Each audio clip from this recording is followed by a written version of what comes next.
Well, welcome to week 7, where we're going to cover deferred compensation and non-qualified plans. Many times when I sit down with a client or potential client who's a small business person, they are in a position where they would like to take care of certain employees of their company who've been very loyal. I've heard them say, when we got started in this company, Jerry and Tom were here 60, 70 hours a week. They did not get any overtime. In fact, they probably earned a lot less salary-wise than they would have working at an 8-to-5 job someplace else. But they were so helpful to me, and quite honest, I would like to take care of them. And I really don't know how to keep them differently than the rest of the employees, because I understand that if I give pension plans to them, I have to give it to everybody else. Well, I try and clear up, first of all, what is required by the law, and then I say there is a method you can use, and I call it rolling of the dice, which is exactly what I'm showing here, because there is a risk for the employee, obviously, and a risk for the employer. The employer's risk, quite honestly, is having up with the funding that was needed, because you don't get the tax deferral. And for the employee, the risk is that the employer will have the funding when the requirements are met, and that they can meet the requirements. It's not uncommon for an employee at 60 years old or 58 to get bad health and can't continue. Also, you could have it where someone's fired for inability or laid off because there just isn't enough work, and you don't meet the requirements to get the retirement plan. So these are risky operations for both. They can be very profitable.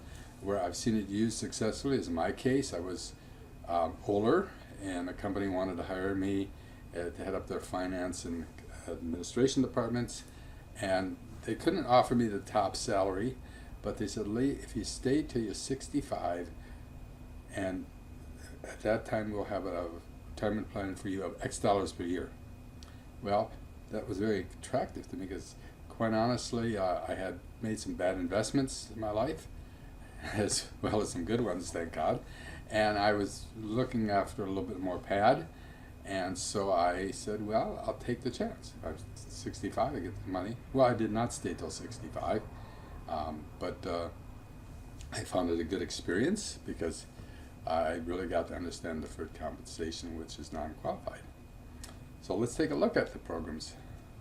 What is a non-qualified deferred compensation? Simply put, a non-qualified deferred compensation plan is any employer retirement, savings, or deferred compensation plan for employees that does not meet the legal requirements applicable to qualified pension and retirement plans, and the non-qualified we talked about, which is the SEPs, the SAR-SEPs, the 403s, the 401 solos, etc. So it's a pretty big group there. Purpose of the non-qualified plans: provide retirement benefits to a select number of executives, provide a select group with its supplemental benefits beyond those provided to the employer's qualified plans, provide key employees with benefits better than those applied to other employees, solve the recruitment, retention, reward, or retirement problems of current or potential employees, and hold non-shareholder employees with a very attractive deferred compensation. So there's a lot of uses for it, and again, it's designed when you're now giving the same benefits to everybody in the company, or even the 70% of the highly compensated employee type rules. This is what you use. Advantages: it's very flexible for benefits of employees. There is a minimal amount of administration. It provides deferral of taxes for employer and for employee. And that can be good or bad, because the employer does not get the tax deferral until such time as they actually have the employee getting the tax on it, which could be 20, 30, or 40 years from now. It is a tool for retention of key employees, and it's also retention for hiring employees. And certain plans are relatively risk-free, and those, of course, are the ones I like, and we'll discuss those in probably more detail than the rest. Disadvantages: even though the informal financing methods are used to fund the plans, the employer tax deduction is not available until your compensation is payable to the employee. For those with you with an accounting background who worked or have worked in accounting, you're aware it's very difficult to have an informal financing method being used, because it's taxed each year, it's part of retained earnings, and it's set aside, and companies are no different than government agencies. They like to squeeze everything they can from everything and then worry about it later on. And one of the things they like to worry about later on is funding these non-qualified plans. And let's face it, if the funding isn't there when it comes up, the employee doesn't have anything. Lack of security is employer promise must be unsecured for the employee. No vesting nor required funding. In fact, you cannot have a formal funding arrangement in the most part. Not very effective for S corporations or partnerships as the owners pay taxes on earnings that are being reserved for these plans. And again, I've seen it there, but what they do is they just don't fund it now, and they say, we'll worry about it when the guy's ready to retire. That's, of course, too late. Sort of like a person comes to my office 57 years old and says, I haven't said anything for retirement, but I think it's about time I should, because I want to retire at 65 and live the same style of living I'm today. How do I do it? And I say, I won't tell you what I say. I'll let you figure it out. Major issue. Under the IRS constructive receipt doctrine, an amount is treated as received for income tax purposes, even if it's not actually received, it is available or has a right to it. Now, those of you who have taken accounting courses have seen constructive income as a term that's used quite often in cash basis for people, and the term is used the same here. If you have the availability to it, then it's yours, and that's what you're trying to avoid, because we'll take an actual example. I had a client who basically earned about $70,000 a year. He went to a small company because they offered him $500,000 a year. $500,000 if he stayed with the company to his 65. But they worded it as such when you saw the agreement that he would be getting $500,000 when he turned 65. Again, HR tried to make it very attractive for him, and the next year he was with him for about 6 months, and he gets his 1099, and he has not an income of $70,000, but he's got an income of $570,000, which is slightly different because there's a present value involved. And he comes to me, and make a long story short, I go to the IRS, and they said, well, he got that 1099 because he's entitled to the $500,000 when he turns 65. The mere fact that he hasn't get it today, he's still going to get taxed on it.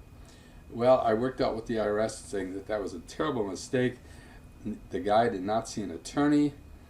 He didn't intend this. The company didn't intend it. What we'd like to do is change the agreement by putting in, if he stays till 65, that he knows where it's in. Well, the IRS is typically very cooperative, so they did that. A new 1099, a new W-2 was issued, and we were able to solve the problem. Overcoming the major issue, there must be a substantial risk of forfeiture, meaning a substantial risk the person is not going to get the money, such as he's got to be with the company until 65, he's got to be contributing to assets to the company or some other criteria, and it cannot be vested. In other words, he has no legal right to it until the risk of forfeiture is over, and at that time he's taxed on it with the entire value. Thus, the employee will receive the compensation if still with the company at age 65 is good, rather than saying the employee will receive the compensation at 65. And this was taken from the example I had just a minute ago I gave you that I worked with the IRS on. And this defers the taxation to 65 rather than this year. Because in the first one, it says he's going to get it 65, and it doesn't say whether he has to be with the company. The second says you don't have a right to it if you're with the company at 65. And again, I've got one sentence here which really take 2 or 3 paragraphs to do. It's just a summary so you can see the concept. You got to do a lot more than that, obviously. Makes sense. Employer tax deduction when the employee has the right to the funds, as we mentioned before. The employee pays ordinary income tax on benefits in the first year, which the benefits are actually or constructively received. And that can be very healthy because it's probably going to put most of them in the highest tax bracket for that year.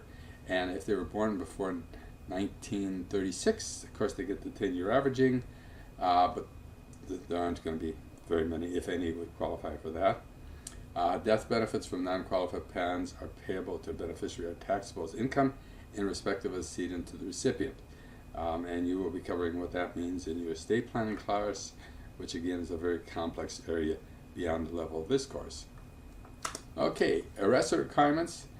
Some of these are exempt from ERISA for all but, and the rule is though you still have to report and disclose. Not only do you have to report and disclose to ERISA, but if you're under the Security Exchange Commission, because you're interstate or you are some kind of exchange, you also have to report it to the Security Exchange Commission. So there's probably a lot of reporting you got to do on these, more than what people think. Unfunded excess benefit plans that cover plans designed solely to supplement the qualified benefit limits of qualified plans, and we'll get to those later in Module 2, or plans designed for a select group of management or highly compensated employees. Those are the two exemptions from full reporting.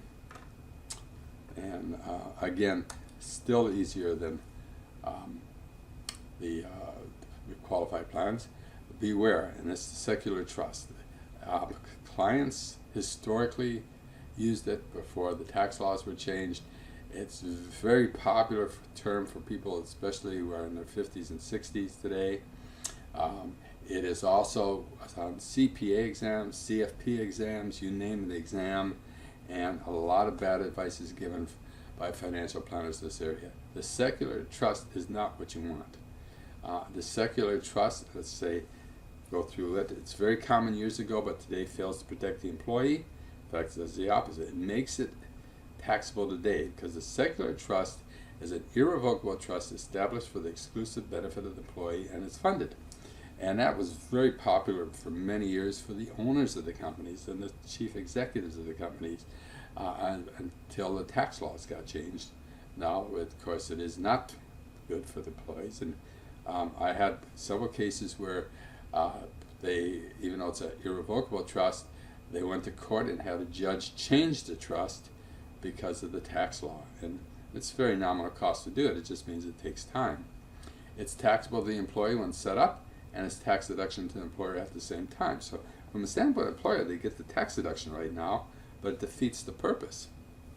Legal advice is a must for employees before agreeing to a deferred compensation plan. Probably should be a separate title in itself. And my theory is very simple. If you're spending more than the amount that you feel comfortable losing, then you really need to get technical advice. Many times it's lawyers, or it could be financial planners, or registered investment advisor, whatever. Home ownership, be it whatever.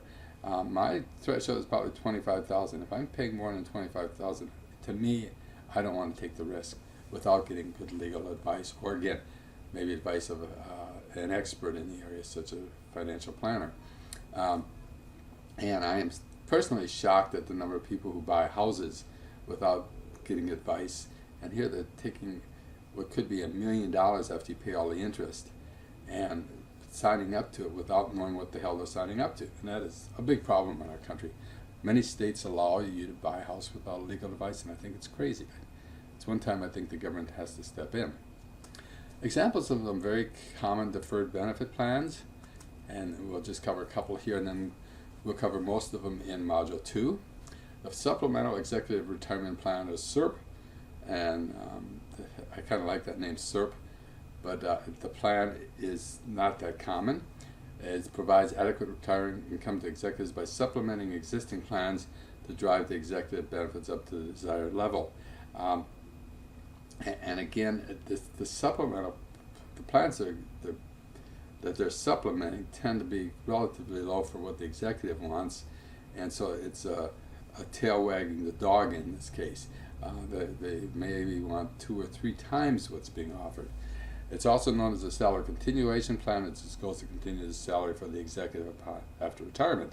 So if you crunch a number and say a person's 45 years old with a company and we want to increase his benefits so he can get the same salary at retirement as he did at date of retirement, which is 65, 20 years from now, and we put in, say, that he's going to get a 3% raise a year, and so that we can calculate, going back to week 1, how much money he needs at 65 to equal his salary today, and then you have to calculate how much money you got to save to make it for his 30 years of retirement. Quite honestly, these are big numbers you're talking about. Also, and it's and it's, I think a better name for it is the salary continuation plan, because that's the goal. He gets the salary after retirement so he can live the same way he did before retirement. Much better than the term SERP. Excess benefit plans. Objectives: provide adequate retirement income to executives over and above the qualified plan limits. And this is very similar.